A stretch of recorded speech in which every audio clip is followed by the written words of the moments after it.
or you're working on a change or doing anything, what would be your own personal statement of belief when it comes to change, for instance? And if you do write that statement down or thinking about that statement right now, what kind of brain games do you notice?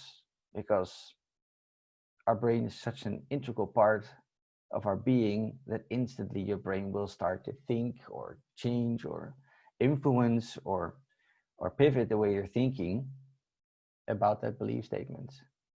Maybe your brain is in protection mode because the last time you were part of a organizational change, it didn't work out so well for you or the people around you. And you have a personal statement that you value people over process, and all the organizational change did was bring about a bigger process in your company. So this current change you're in right now, your brain is protecting you and thinking about that change and already trying to find the evidence that that will also bring about another process in your company. Just to give an example.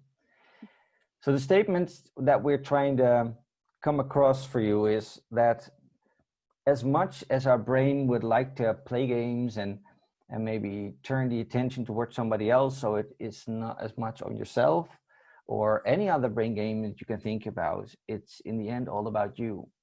If you want to take some ownership of that change, that would mean that it's about you, about the level of belief that you have and the level of driver and action that you connect to those things.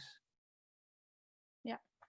And the funny thing is when Bartwin and I were going through this process around what is the reason why change initiatives are often more likely to fail than actually be a success, we noticed that although we now formulate it around organizational change, it is actually all about you, and it reflects in every single thing that we discussed today. It reflects on you individually. So if you take out the whole organizational context, think about what you as an individual try to change in your behavior or in your habits.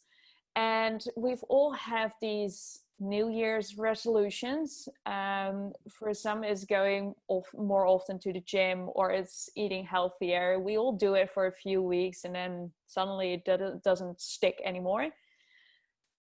That is also your volume of ownership turning around upside down the whole time. Because if you look back on such a situation where, for example, you made a promise to yourself, I'm going more often to the gym. You will probably make it happen for a few weeks, and then suddenly it lowers down to maybe not go anymore. Like I've been there as well, got a annual contract with the gym, and by the end I just spent, I think, a month or something like that at the gym. And Bartwin and I had this conversation like on our personal levels as well. What is it that we actually have as soon as we are actually changing our behaviors and our ways of thinking? And that is the key, that something else makes you believe it's more important. So that could be the fact that you choose subconsciously already to choose to spend more time with your kids instead of going to the gym. And it starts off by just a Tuesday night that you spend a time with your kids, and before you know it, it becomes every single night. There's a reason you wanted to read this book, you wanted to read this article, or you want to watch a Netflix series. And that's where it becomes really interesting, because when we discussed previously the three behaviors, the three personalities, that is you in every single situation. So you dial up your ownership depending if you believe it, if you have a clear driver on how to achieve goals, and what kind of actions you're actually taking or not, what your skin in the game is. And depending on the situation and depending on that belief, you will see it changes your attitude and your actions towards making it happen, yes or no. And what we want to do is, and we'll close up by this, is to actually not only focus on organizational change, but organizational change can only happen if you start to change your ways of thinking and your behavior. So make your belief statements also on an individual level. Start there. Start to research what the brain game is that you see yourself doing. Now that you're aware of it, you will see the sort of stuff that you are actually saying to other people or that you are doing. It is depending and intertwined with the brain games that your brain is actually letting you play.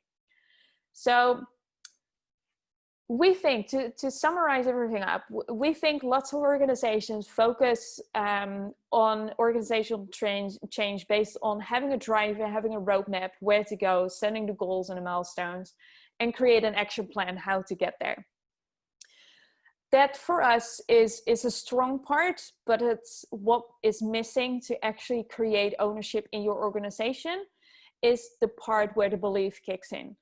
Whether you believe it or not, that will affect your driver, that will affect your actions, and that will affect your behavior as well. So being aware of those three elements that need to balance out every single time in every single situation. Try to figure out what you actually believe. Deep dive into that thought of, is this going to happen? Is this going to be a success? And as soon as you become more self-aware around the fact what you actually believe, take a look around in your team, whether it's your leadership team or it is the team that you're working in or that you're managing, and see what kind of behaviors you see shaping up there. What kind of words, what kind of language does your team uses? And those key elements will start to make you have a clear understanding whether or not it's a belief or a driver or a lack of action in the game of ownership. So balance it. And as soon as you balance your belief, your drive, and your action, you create a perfect spot for your ownership.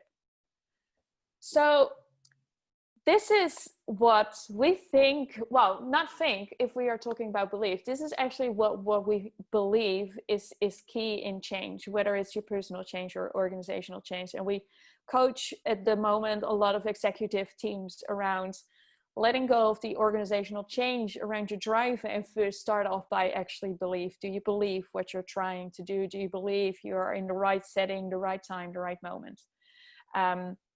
And we would like to challenge you to take that way of thinking and looking at ownership in your organization and to yourself, and see if you can find your perfect volume of ownership. So this was our talk. If you want, and before we go to the Q&A, Bartwin and I are writing a book about this.